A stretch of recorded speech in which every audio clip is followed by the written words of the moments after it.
Syederalun, Asian Football Confederation atau AFC melakukan sidak atau peninjauan stadion untuk Piala Asia 2023.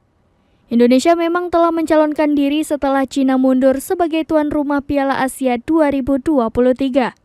Terkini, ada 3 negara yang mencalonkan diri sebagai tuan rumah Piala Asia 2023, yakni Korea Selatan, Qatar, dan Indonesia. Diketahui Piala Asia 2023 akan digelar pada 16 Juni hingga 16 Juli 2023. Jelang turnamen tersebut, perwakilan Konfederasi Sepak Bola Asia mengirimkan sebanyak 7 orang ke Indonesia pada Kamis 1 September 2022. Tim AFC langsung berkunjung ke Stadion Gelora Bung Karno, Jakarta pada Jumat 2 September 2022. Dilanjutkan pada Sabtu 3 September 2022 meninjau Stadion Manahan, Solo.